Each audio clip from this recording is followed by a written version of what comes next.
que ça passe bien, c'est au contraire, c'est même un peu trop court. Moi, pour vous comprendre les choses, j'ai 5 femmes, j'ai eu 5 femmes qui sont toutes mortes, et il n'y a que moi qui reste. Et j'ai pas fini. Le 18 août 2024, Alain Delon s'éteint à 88 ans dans sa propriété de Douchy. Dans tous les hommages qui défilent à la télévision, ce jour-là, une chanson revient en boucle. Une voix de femme qui dialogue avec une voix d'homme. Parole, parole. Et derrière ce duo devenu mythique, il y a une histoire que l'acteur a gardée secrète pendant plus de 40 ans. Une histoire qu'il a fini par évoquer la voix tremblante sur le plateau de CN News en avril 2019. Ça me bouleverse, parce que j'ai aimé cette femme terriblement. J'aurais voulu être là pour l'empêcher de partir comme ça. Ces mots prononcés 32 ans après la disparition de Dalida ont glacé le studio parce qu'ils ne venaient pas d'un ami lointain. Ils venaient d'un homme qu'il avait tenu dans ses bras, qui avait partagé son quotidien dans une petite chambre parisienne et qui n'avait jamais pu se pardonner cette soirée du 3 mai où le téléphone n'a pas sonné. Ce que personne ne savait à l'époque, c'est que leur histoire avait commencé bien avant la gloire, bien avant les paillettes, les robes longues, les voitures décapotables. Elle avait commencé sur un palier d'immeuble avec 2 jeunes inconnus qui partageaient des œufs durs en rêvant de devenir des stars. Et ce que Déon a fini par avouer à la fin de sa vie change complètement la lecture de leur duo le plus célèbre. Tout commence à la fin de l'année 1954.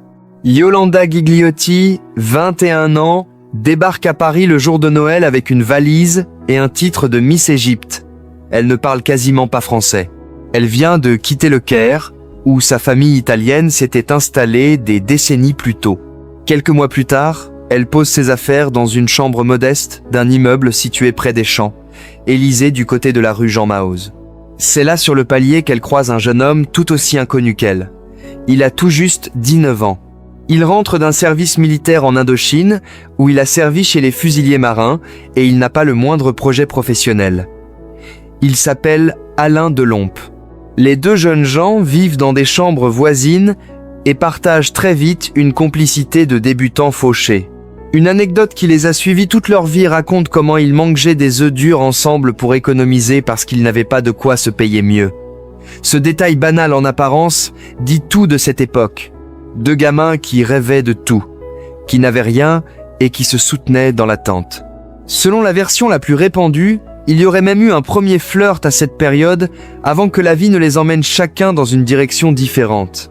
Sur ce point, certains témoins parlent d'un simple béguin de jeunesse, d'autres d'un vrai début d'idale. La vérité reste floue et les 2 principaux concernés en ont toujours parlé avec pudeur. Mais ce qui est certain, c'est qu'à cet instant-là, personne ne pouvait imaginer ce qu'ils allaient devenir. Les choses s'accélèrent rapidement. En 1956, la jeune chanteuse repérée par Bruno Cocatrix, puis lancée par Lucien Maurice, sort un titre qui va bouleverser sa vie. Bambino, le morceau s'installe pendant des mois en tête des ventes en France et propulse Yolanda dans une autre dimension.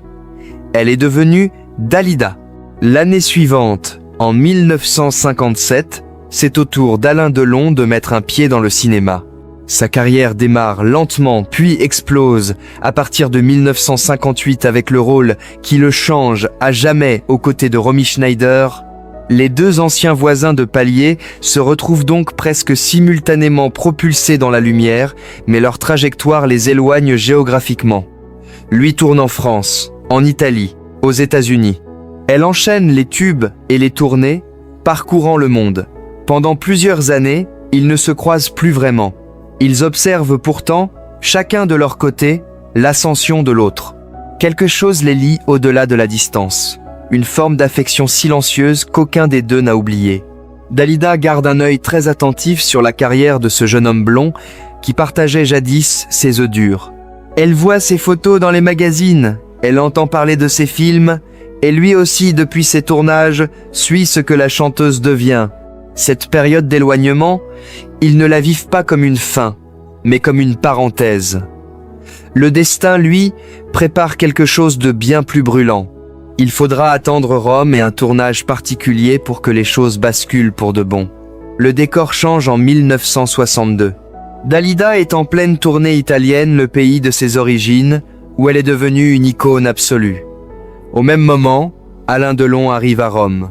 Il a été choisi pour jouer dans Le Guépard, une adaptation cinématographique colossale du roman de Lampedusa. Le tournage s'étire sur plusieurs mois. C'est dans ce contexte, loin de Paris, loin des paparazzis, que les deux anciens voisins se retrouvent.